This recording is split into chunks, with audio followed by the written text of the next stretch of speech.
Hello, and welcome to what I hope to be my first Trader Joe's haul video. It's a Friday afternoon. I just got off work and I'm gonna go head to Trader Joe's because that's been my little routine that I've been doing for the past few weeks since moving out here. So I'm gonna go do a little weekly grocery run and see what I can find. I do have a list, which is great progress. However, I don't know if I'll stick to the list, so only time will tell. But just gonna go do a little weekly grocery trip and then kind of show you what I found when I come back. But my name's Morgan, if you are new here, and I am 100% gluten-free because of celiac, and I am married, so I'm shopping for my husband and I, and we are gonna buy around a week's worth of groceries. So let's see what I find.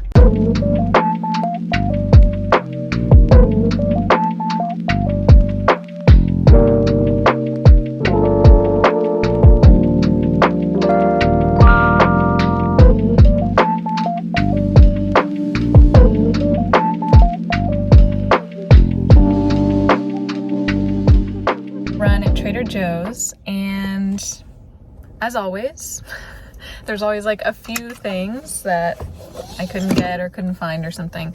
So I go just basically next door, and they have a different grocery store that is just like a normal grocery store. It's a Stater Brothers that I'm just gonna find the last few things that I couldn't find at Trader Joe's. But pretty successful, so we'll see what I end up with. But I feel like this was not like a typical week because I didn't buy a lot of meat. I didn't buy like lunch stuff because we had lunch stuff left over from last week. So maybe this is not a typical week of grocery shopping, but it's gonna give us a good idea at least. Okay, I've made it back to the apartment. That didn't take long at all. It's only like an hour that I was out, but I think it was pretty successful. So just some context, about my grocery shopping. Number one is prices in California for groceries are pretty significantly different than where we were in New York. So that has been kind of an adjustment, where in New York, we did spend a lot of money on groceries because I was really not as strategic at all. I was just buying what felt right. I would meal plan to an extent of like estimate out our dinners and things like that. But since I worked from home, I really didn't buy a lot of lunch stuff. I would just like kind of see what we had. But since moving here, the prices are way more expensive. We have way less food storage space, so we don't have a pantry. Our fridge is a lot smaller. Our freezer's smaller. We don't have excess space like we used to store like extra food in the basement. We don't have that anymore. So I'm trying to be a lot more strategic with what I buy and not buying things when we're not completely out of something is also what I'm trying to do, just to like cut back on excess waste and excess money that I don't need to be spending. So all of that is to say that I try to be a lot more strategic and only buy what we need, and then a few little fun excess items, like treats and things like that. And also, like I said earlier, and probably the title of this video, I'm also 100% gluten-free. So that is also a filter that I have to use when buying groceries.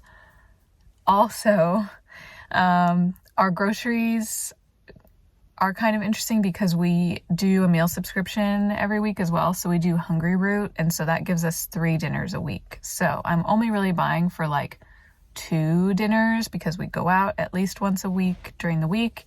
And then on the weekends is kind of like, we'll kind of just decide, maybe do a frozen pizza, maybe do pasta, like something easy. So I really don't have to buy that many meals at the grocery store, if that makes sense. So just a little bit of context before I do my haul. But yeah, I still feel like I bought some like staple things that will be fun to kind of show.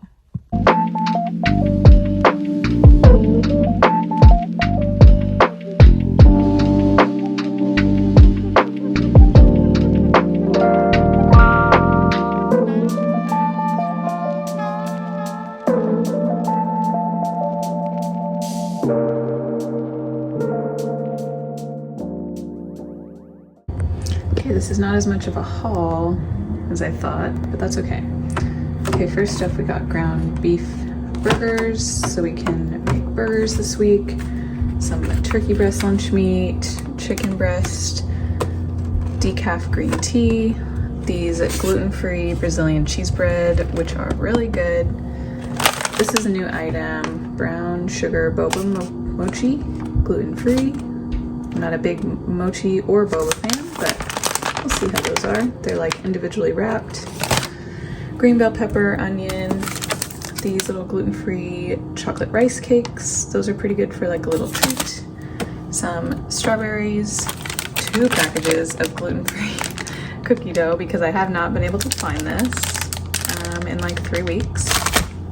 This gluten-free Greek vanilla yogurt, couldn't say that, little Greek yogurt, and I got some little flowers this time as well. So that is the spread. And the total for all of that was about $57. So I feel like that's pretty good for all of that. Then some items that I did not get at Trader Joe's were this can of pineapple that we need for a recipe with pineapple juice, some bananas, sliced white cheddar. They had this at Trader Joe's, but it was just too expensive and there was a lot of people there. I just wanted to get it elsewhere. A little burrito for my husband's lunch, and that was it. And that was a total of $8.62. So overall, really not bad. There you have it. 2 stores, only like, what, $67, something like that. But again, we're supplementing with other stuff, so take that as you will. But there is a little snippet of a grocery haul that I would do that is pretty standard from week to week. Just trying to buy only what we need so I don't go overboard. But anyways, thanks for watching and we'll see you in the next one.